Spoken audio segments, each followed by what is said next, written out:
All right, folks, back on the Bossman show here with FCS Top 5 team. Montana State out of the Big Sky. Coach Brent Vigen with me. Coach, how is up there in Bozeman, man? Good to talk to you. Things are good. We're into November and playing big games. That's what you're looking for this time of year. Coach, 7-1 on the year, man. Big game last weekend. Defense stepped up really big. Talk about your defense and how that led you this season and playing so well for you guys, man. Yeah, our defense has been our calling card. Has been the consistent side of the ball. Offense has played well, but our defense has really stepped in, week out. Has taken the ball away. Has gotten after quarterbacks, tackled well, and just playing at a real high rate, playing fast, and really counting on each other, playing really good team defense. Most definitely. And this is the fourth straight game.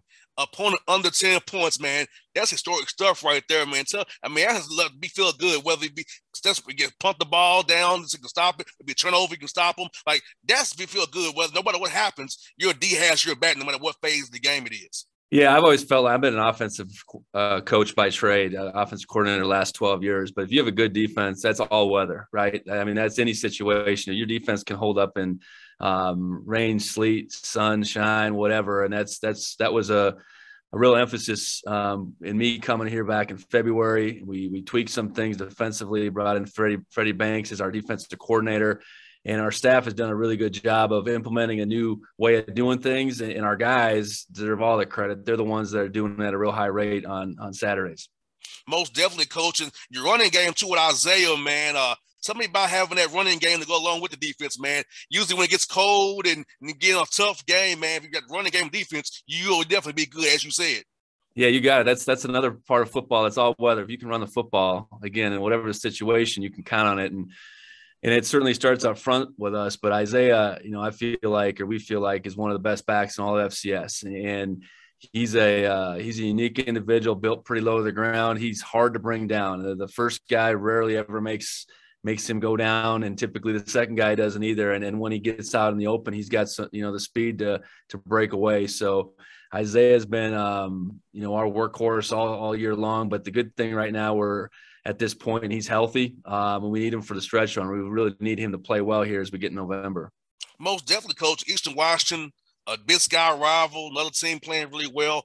What do you see for those guys on film so far as you out prepared for these guys coming weekend, man?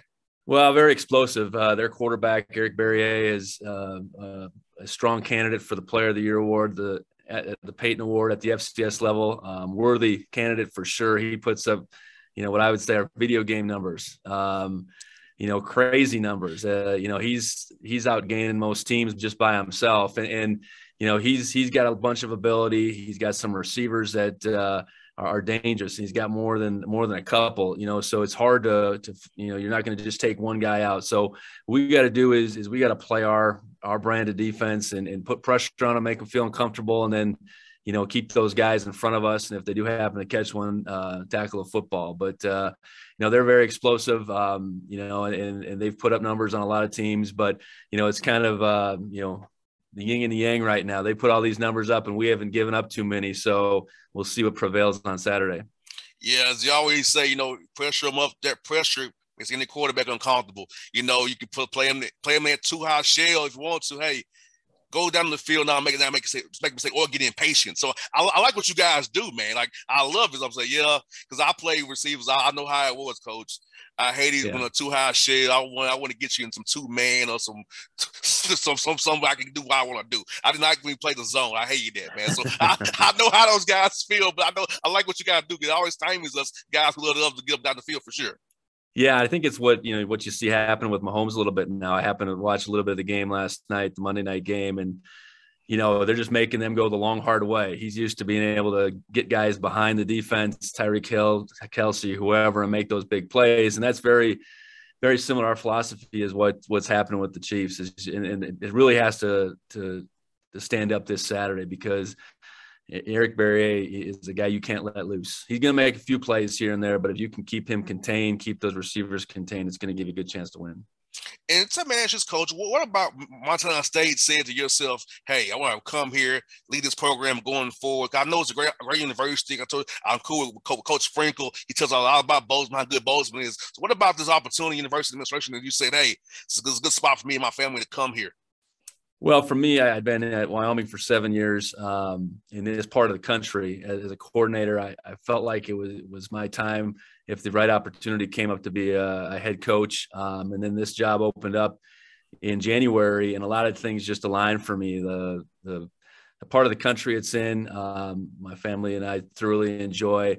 I've coached at the FCS level at North Dakota State, and when we were back at North Dakota State, felt like Montana State was one of those schools that you had to contend with. We played them a couple times and out here in Bozeman in front of some raucous crowds. So you felt like this is a place that really supported their team, their sports well.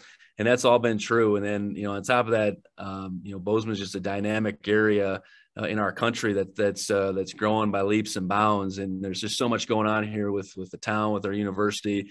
And we certainly hope so with our football program as well. Coach Sprink's got them going as well, too. So a lot of good things happening here. That's a direct flight, young men, from Bozeman to Atlanta, guys. So it's a direct flight from here to Bozeman. So that's where you coach. That's all you got to do. No question. That airport's open it up. The world is a smaller place to get to Bozeman, Montana right now. I know that for sure. Most definitely, Coach. Let me ask you this, man. Having this season to kind of prepare your guys with a true spring and summer.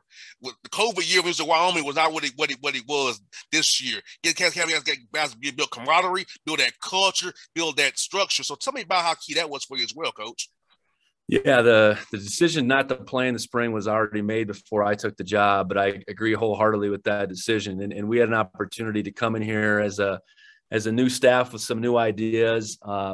While our guys were frustrated, they didn't get a chance to play in 2020 or in the spring of 21. I think by that time, they had their sights set on the fall of 21, and we had to do all we could to bring this team together, to implement new schemes, to a new style of thinking, I guess, a new style of play. And I think we were able to do that. We went through a normal spring ball, and it was a bit of a grind, but we got those schemes implemented. I think our guys learned how we wanted to play, and we on top of that, we had a tremendous summer. Our guys worked their tails off. A lot of credit goes to our strength coach, Sean Herron. He got those guys going and continued to change who they were as athletes and just their mindset. So we hit the ground running this fall, and we've continued, I think, to improve. And now we have this big test here this week against Eastern, and I think our guys are poised and ready for it. And Coach, how big important is this COVID year you guys have now? With the young guys in your program an extra year now, help you be older a little bit down the road here. And with you being so good in FCS level, a good portal option for guys maybe in FBS who want to come play at school and get still seen in Montana State. Because this is my thing, Coach. If you can play ball, they'll find you. Scouts will find you if you can play ball. Look at Josh Allen, Carson Wentz, all those guys who play in smaller schools, and look at them. Joe Flacco in Delaware. They'll find you. They'll find you. And we got a couple of those guys they're finding right now, I know, on a roster. Yeah, I think this 2020, the year where time stood still, I guess, from an eligibility perspective, is going to play a factor in years to come. There's not as many roster spots. There's more competition from the top down at all these programs. So we got to keep our eyes wide open and see how, whether it's a transfer portal or just even where our guys are at as far as their development goes, how that's going to make our program better. We were able to add a couple players from FBS programs this summer that I think have really helped us on both sides of football. And, we still want to build from the ground up, high school kids, develop them. But if you can add a guy that can really make you better and really fit in, like I said, we're going to have our eyes wide open for those guys. And Coach, my father was a coach here in Georgia. So let me ask you this question. What point did you say you want to become a coach? For me, Coach, I told my pops early, radio's my path, Dad, not coaching. I'm not cut out for that. But radio's my path. So for you, which guys you want to become a head coach, man? Well, my dad was a high school coach back in North Dakota. So I grew up around football, basketball, a little bit of baseball as he coached, primarily football though. And just being around the game, whether it was his games, we'd jump in the car and go to games all over the place, high school, college. You just developed a passion for it. I went on to play at North Dakota State, and it was kind of through that stretch that I figured out college coaching is what I wanted to do. And, you know, I was really lucky to get an opportunity from playing, moving into a graduate assistantship. And then I stayed at NDSU for 21 years between playing and coaching, but was able to climb the ladder. And that's pretty rare. You know, real thankful to, you know, a couple mentors that I had, Craig Bull, who's the head coach at Wyoming still, and then Bob Abbott, who's the linebackers coach for the Bills. He was the one that initially gave me that shot. And, you know, sometimes you don't realize the good fortune you're having while it's going on. But I look back and say, I was really lucky to get that kickstart to my career, and, you know, couldn't be more thankful about the opportunity I've been given here now at Montana State. And Coach, I see my father, guys still call him 40 years out on the road. You know, he's 80 years old now. They still call my father. So for you, how sad is it when you see your young men who you coach become husbands, become businessmen, become different things when you go to their weddings? How's that for you guys in your career, man, seeing your young men who you coach become men officially?